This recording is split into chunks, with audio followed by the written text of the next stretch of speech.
Al debatir la reforma al Poder Judicial como tema de la agenda política en la Comisión Permanente, la narcodipupac de Alito, Ellen Bernal, del Narco-PRI, afirmó demagoga y mentirosa que, aunque los foros de diálogos nacionales habían comenzado con opiniones enriquecedoras, esperaba que éstas se tomaran en cuenta al dictaminar la reforma judicial. Subrayó falaz la importancia de considerar las voces de quienes trabajan diariamente en la carrera judicial y cuestionó cómo la reforma garantizaría la eliminación de la corrupción y beneficiaría a la justicia para los mexicanos. Destacó la necesidad de saber cómo se aseguraría que los mejores y más capacitados abogados ocuparan los cargos, confiando en el pueblo de México, pero pidiendo claridad sobre los mecanismos y filtros que se implementarían para evitar que la delincuencia organizada influya en la elección de jueces y ministros, concluyó no sin antes sacar raja política de los desastres naturales como los huracanes. Tras oír las sandeces y mentiras de la dipupac de Alito y gata del señor X, el diputado de Morena, Leonel Godoy, destacó contundente para responderle que los fenómenos naturales le preocupan y son atendidos por la 4T. La muestra es que a pesar del huracán Otis, la doctora Claudia despedazó a la botarga en Guerrero. Por otro lado, y hablando del tema de los foros de diálogos nacionales sobre las reformas constitucionales al Poder Judicial, aseveró tajante que son muy útiles, por lo que la participación de los ministros en los próximos 6 foros sería extraordinaria, ya que podrían expresar sus posturas y propuestas. Mencionó que 3 temas deben resolverse antes de tener el dictamen para las reformas constitucionales: los requisitos de la carrera judicial, la gradualidad para catalogar los términos y la importancia de los asuntos y los transitorios. De ahí que el diálogo impulsado en los foros es fundamental, concluyó contundente para dejar muda a la narcopriista y sus cómplices. Veamos enseguida cómo una dipupac de Alito es aplastada por Leonel Godoy por lucrar con la desgracia y defender a la corrupta Norma Rapiña, como le manda su amo, el narco ampón Claudio X González. Gracias, presidente, con su venia. Adelante. Pues compañeras y compañeros, yo sé que hay tormentas que nos llevan a discusiones repetitivas, como lo seguiremos haciendo seguramente en las próximas semanas, ahora con respecto a la reforma al Poder Judicial. Pero antes de entrar a ese tema, a mí me gustaría tocar uno que me parece sumamente importante, y que son las verdaderas tormentas, el huracán que se aproxima hacia nuestras costas y que no podemos dejar de tocar en esta comisión permanente, que es fundamental que tomemos cartas en el asunto para que podamos hacer todos los exhortos necesarios a que el gobierno tome todas las precauciones necesarias para que tengamos el menor impacto, principalmente en vidas humanas. Otis nos dejó una experiencia muy clara de lo que es no tomar previsiones y no hacer lo que le corresponde hacer a un gobierno. Hoy no podemos permitir que ante tantas alertas esto vuelva a ocurrir.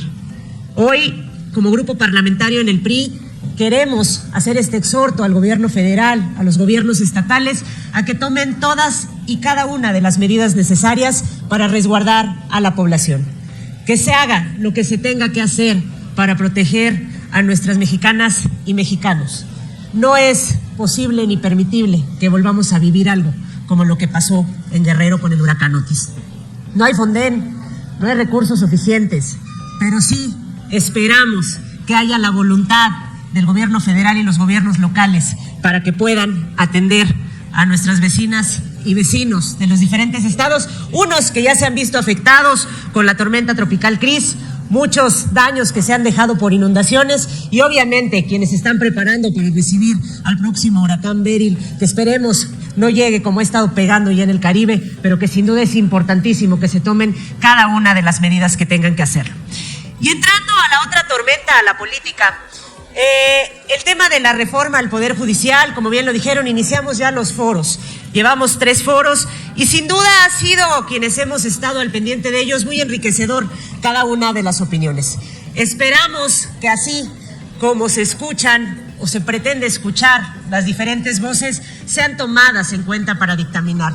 Decía hace un momento el presidente de la Comisión de Puntos Constitucionales que no nada más se dictaminaría la iniciativa del presidente, sino se tomarían en cuenta diversas iniciativas de legisladoras y legisladores. Y sin duda será muy importante que se tome en cuenta las voces de quienes están en el día a día en la carrera judicial. Hoy creo que lo que tenemos que despejar más que nada es qué tanto esta reforma al Poder Judicial va a garantizar que se deje a un lado la corrupción. ¿Qué tanto esta reforma al Poder Judicial realmente va a ser en beneficio de la justicia para las y los mexicanos? Hoy necesitamos saber cómo vamos a blindar que efectivamente, como hacían mención hace un momento, sean las y los mejores abogados, los más capacitados. Se ha hecho mención una y otra vez en que no podemos dejar la carrera judicial a un lado. Claro que confiamos en el pueblo de México, pero ¿cuáles van a ser los blindajes para que tengamos los mejores perfiles posibles? ¿Cómo vamos a blindar que sea realmente el pueblo de México quien elija a sus jueces, a sus ministros, y no sea la delincuencia organizada? ¿Qué filtros va a haber? ¿Cómo lo vamos a lograr? Si no podemos especificar esto en el proyecto de reforma, va a ser muy difícil transitar a un mejor poder judicial. Y yo también quiero nada más agregar un punto más al tema que decían que es faltante en esta iniciativa y que creo que es importante que tomemos. Además de las fiscalías, además de los tribunales locales, además de la próxima Defensoría del Pueblo, que nosotros también consideramos que es importante que se incluya, no podemos dejar a un lado el debate de la prisión preventiva oficiosa. Es indispensable que lo retomemos. Es una violación a los derechos humanos y es parte del por qué, como comentaban hace un rato, existe mucha gente en prisión sin que se les lleve un juicio. Necesitamos ver qué va a pasar con quienes están ahí. No vamos a desaparecer la prisión preventiva. Hay que ir con la prisión preventiva justificada, exigiéndole a los que pongan a una persona en la cárcel que justifiquen por qué tiene que estar ahí. Y concluyo, presidente, creo que este es uno de los temas que necesitamos incluir para poder tener una verdadera reforma a la justicia en este país. Y sin duda, como lo hemos dicho en el PRI, seguiremos abonando siempre y cuando sea en bien de las y los mexicanos, pero que sea una reforma que sea para tener justicia y no para tener venganza. Es cuanto, presidente. Con su permiso, señora presidenta. Adelante, diputado, gracias. Quiero iniciar mi intervención. Lástima que ya se fueron los legisladores del PRI. Que nos preocupan los fenómenos naturales, que estamos al pendiente. Y que justo por no entender estos temas, les va como les va.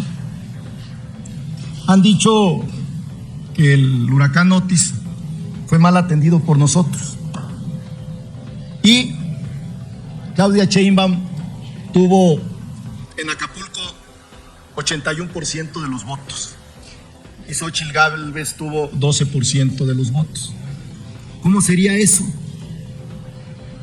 También es bueno aclarar que nosotros no estamos en contra del juez Pez de la PESA por sus resoluciones, pero sería muy grave que nuestro sistema judicial, que un juez de distrito resolviera que un homicida debe tener 20 años de prisión. Eso sería una aberración jurídica y lo es que quiera intervenir en temas electorales que están expresamente prohibidos. Ese es el asunto con el juez de la PESA, no es otro. Y eso se debe de sancionar. También quiero manifestarles, porque lo debemos de hacer siempre, el tema de la sobrerepresentación.